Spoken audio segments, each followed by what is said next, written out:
This week I've been driving this 2021 Mazda CX-5 Signature. Now I've done a bunch of videos on this car already, probably 3 or 4 are up on the channel. Today I thought it'd be interesting to make a video comparing this to our Mazda CX-30. Now I don't have the CX-30 here with me, next to me, but I'm going to insert some B-roll and show you guys kind of around the car, some differences inside and out, and hopefully give you an idea of what this CX-5 has been like to live with this week compared to our personal CX-30. Now this isn't an apples to apples comparison, this is a top trim turbo all-wheel drive $39,000 CX-5. Our CX-30 is about a $29,000 car, it's front wheel drive, it's naturally aspirated, but still there are some pretty significant differences here that I think are worth noting and going over. First of which is just the general space inside the car.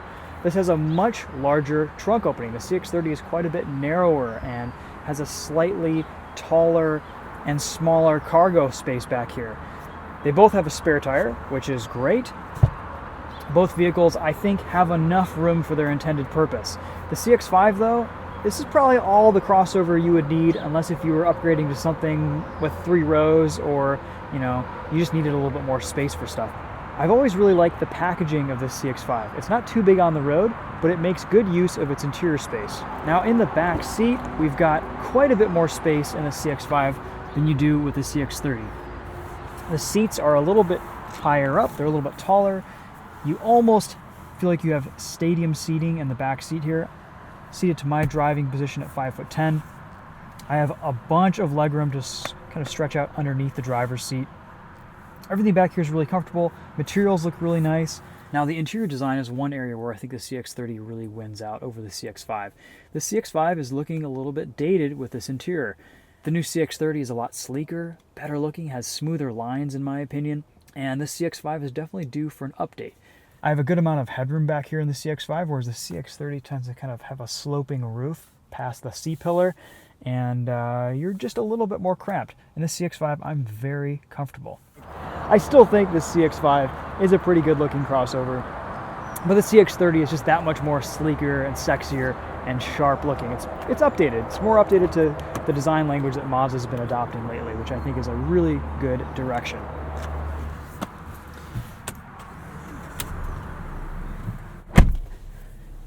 So in the front seat, we've got this digital center gauge cluster. Nothing really that much different from the CX-30. Both are pretty similar. Difference in steering wheel designs, interior design, and layout.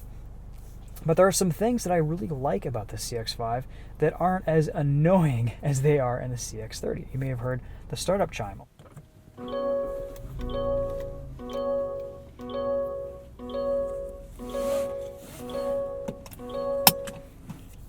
The other thing is, when you start up the CX-5, you don't get this handbrake automatically engaged. In the Mazda CX-30, every time you put it in park and turn the engine off, the handbrake automatically goes on. And that gets a little bit irritating because there's this lurch every time you reverse in the CX-30 from a parking spot, unless if you turn your handbrake off manually. Just a little annoying things that Mazda has put into their latest cars that they haven't quite updated in this new CX-5, which I think is great. I could do without a couple of those features. In this 2021 CX-5, we have an updated reverse camera that looks a little bit sleeker, a little bit nicer.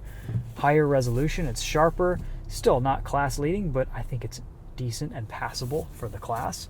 As far as comparing it to the CX-30, I think this has an upper hand. The rest of this Mazda CX-5 is super user-friendly. This has great ergonomics. I do really like this car. It's kind of a toss-up.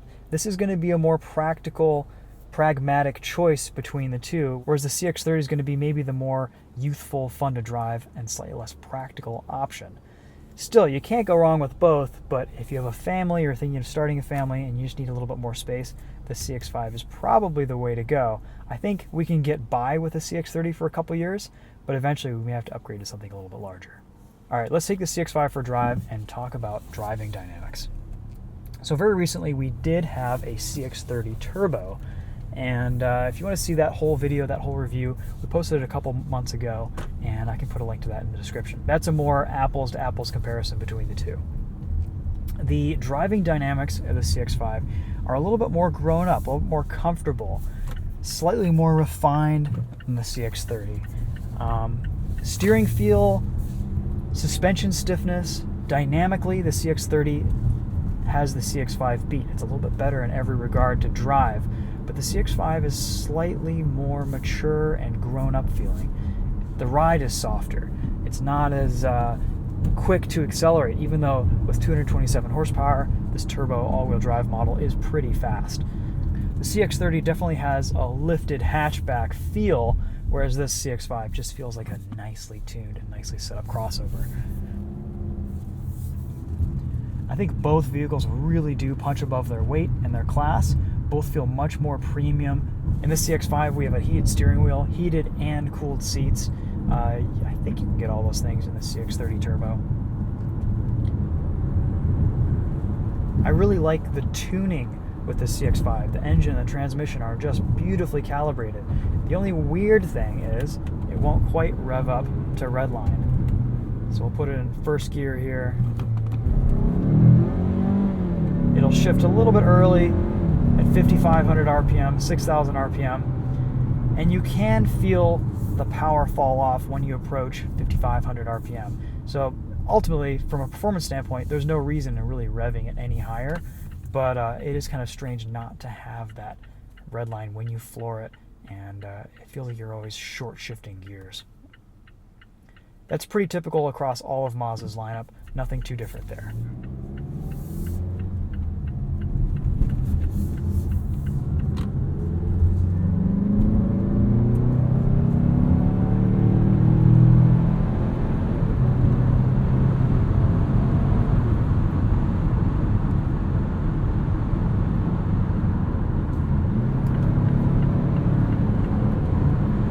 The CX-5 has a much better greenhouse than the CX-30 does. You can see out of it a lot easier. You don't feel as cocooned in the car. It's definitely something that you get used to in the Mazda CX-30. You have that lower driving position. It feels sportier. You feel like you're kind of in the car instead of sitting on top of it like you do in the CX-5. And I think there are pros and cons to each. I think if you're coming from an enthusiast vehicle and you want something with a little bit more ground clearance and maybe a little bit more practicality, that's a nice, reliable, fun to drive package, the CX-30 is a really good option. But if you want something that is a more usable crossover and it still has Mazda's fun to drive nature and DNA, but you're putting practicality over driving enjoyment, the CX-5 is probably the way you want to go. Both cars have 8 inches of ground clearance. Pricing is pretty similar between the two. Once you get up into this higher trim of the CX-5 Signature, it gets a little bit pricier. This is a $38,000, $39,000 car. Whereas the CX-30, you can get into one for about 34, 35 grand fully loaded. However, one advantage is the CX-5 Signature has been out for a couple years, and you could probably find one used for a pretty decent price.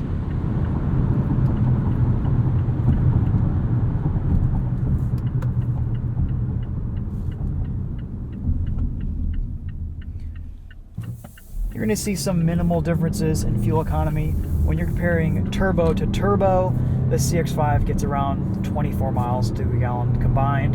The CX-30 will do about 26 miles to the gallon combined. The CX-30 has a 12.7 gallon tank, and the CX-5 has about a 15 gallon tank, I think 15.3 or something around that. So fuel range will probably even out, all said and done. I would like Mazda to give you just a slightly more fuel range with their cars. I feel like if you're filling up every 250 to 300 miles, especially in these all-wheel drive turbo cars where you get the lowest fuel economy numbers, that just isn't quite enough range to be practical with a daily driver. My wife is filling up in her car about once or even sometimes twice a week, and it just gets to be a few too many trips to the pump. Not a deal breaker, not a huge deal, but just something to be aware of. There are a lot of other vehicles out there that will go 500-600 miles on a tank. There are hybrid offerings from Toyota or more efficient offerings from Honda that will get much better fuel range. They won't be as fun to drive and as good value, but that's okay. So summing up these two cars, because we've done a lot of videos on both, I really don't think you can go wrong with either option. It just depends on what you need and what you think you'll be using the car for. You'll have to do some soul searching. Do you want the more fun to drive CX-30 or the slightly more dull, feeling, and looking CX-5.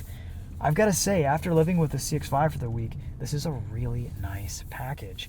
The CX-30 might have been a slightly more emotional purchase, whereas this would have actually been the more practical purchase for us, looking forward, especially with us expecting a kid in a few months. That said, though, we're really happy with our Mazda. We do have the 4Runner to fall back on if we need a little bit more space, but I think once we start having a second kid or start thinking about that, it might be time for an upgrade. And the next generation CX-5 might be a knockout of the park, or they might just be putting more annoying features into it like they have with the CX-30, and one of these would be a better buy. So ultimately, you kind of can't go wrong with either one, but I would think carefully about what you are going to be using your car for, because ultimately on the day-to-day, both are going to be fantastic to live with and drive. And, there's nothing wrong with going with a more emotional purchase decision. Some of the best cars that I've owned have been kind of spur of the moment. Maybe this isn't the most practical thing, but I really, really like it. For us, that was the CX-30. But if you're more of a pragmatic and practical person, the CX-5 is a really good car in any of its variants and any of its trims. Last note, Bose sound systems. I seem to think that the Bose in the CX-30 is quite a bit better than in the CX-5. My wife can't really tell the difference. Depending on, if you're comparing back to back, sure, you're probably going to notice a little bit of a difference, but ultimately, both are fantastic sound systems. You kind of can't go wrong with either one. I would say the base audio systems in both cars are about even. So there you guys go, Mazda CX-5 and CX-30. Hopefully we gave you some good tidbits of information between the two. Ultimately, as I always say, we're posting all these videos, all these reviews. These are my thoughts. Go and drive and experience and look at and touch and feel cars for yourself. Everyone's different. Everyone values different things in their vehicles. And it's good to be able to experience and share all this with you guys, but ultimately, if you're making a purchase decision, you got to do that soul searching on your own sometimes. And hopefully this video, though, has helped you with a little bit of that. If you're kind of between the CX-5 and CX-30, like we were in October when we decided to purchase a car. Okay, that's it for this one. Thanks for watching. We'll see you guys later.